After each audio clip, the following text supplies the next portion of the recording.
light telling him to stop before he drove onto it. So he got into that middle section and realised the ground underneath him had already begun rising upwards.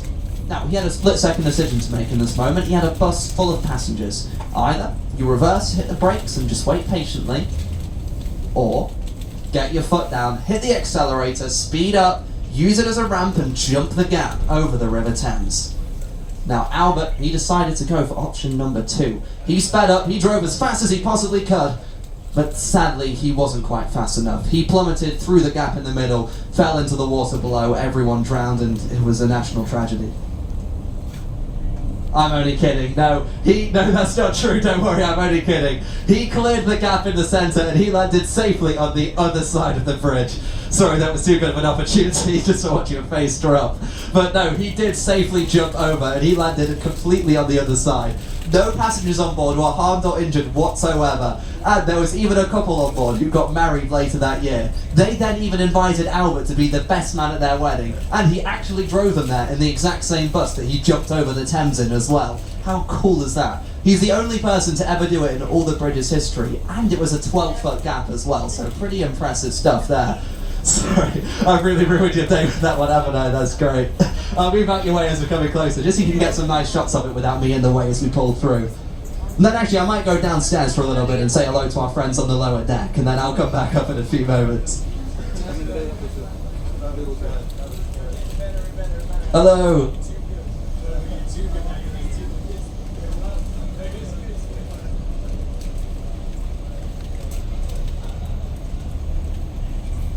Alright, I'm going to come join you guys on the lower deck for a little while, then I'll go back up in just a few moments.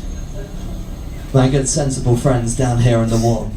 Now, if you guys want to take a look on your right-hand side here, of course you'll notice this huge castle that we're passing. This is the Tower of London, and it was first commissioned all the way back in 1066 by William the Conqueror. Now, if you look at the very front wall here touching the water, you guys are going to notice there's some writing that says entry to the Traitor's Gate. Now, the Traitor's Gate, this is a real place. That's the very location criminals would have been shipped in by boat back in the day in order to be tortured and executed over there in the castle. So it's played a very gruesome part in British history. But I definitely recommend visiting the castle while you're here. It's a really cool place to see, and there's loads of interesting history you can learn. But what I recommend most of all whilst you're there, go look for the Beef Eaters. Because the Beef Eaters, they're the king's personal bodyguards, and they actually live in that castle.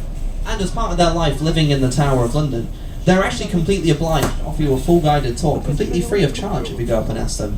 It's a genuine service they provide, and I couldn't recommend it enough. You know, they're very interesting and very entertaining people, but as much as the tours are free, do just leave them a nice tip at the end though, because, you know, you guys all know the legend. Well, you guys don't know the legend? Well, the legend says, if you tip any tour guide in London, you get 20 years worth of financial success. How good is that?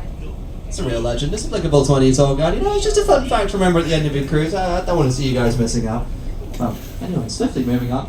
You guys now want to look directly ahead of you, although, granted, with the rain on this, it's kind of hard to see directly ahead, but this horrible slab of concrete we're going to go under, that's the real London Bridge over there.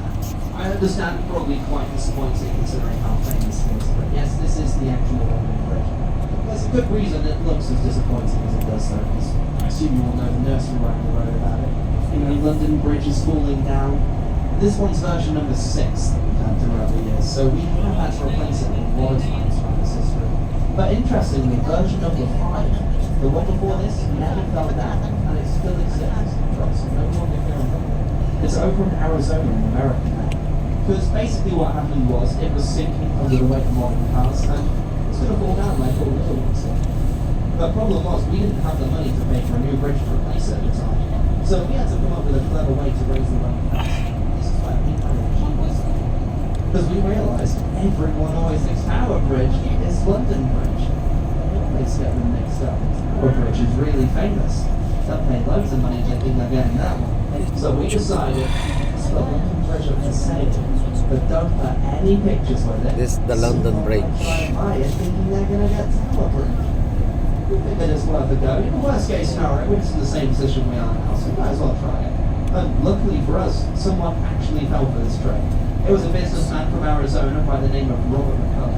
And he put in a bid of $2.5 million for London Bridge, which was a lot of money in the 1960s. to his shop.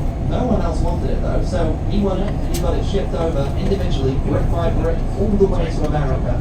And it really wasn't until he was reconstructing it, he slowly began to realise he bought the wrong bridge.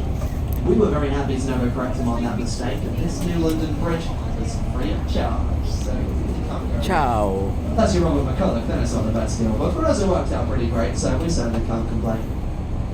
Now I'm going to keep things on the topic of bridges for just a few moments here, because directly ahead of you, this is Cannon Street Railway Bridge we're going under next. Now, it's a very significant railway bridge here in London, and it used to look very different to the way it does today. So on the north side, you'll notice these two towers over there, and in between them, there used to be this giant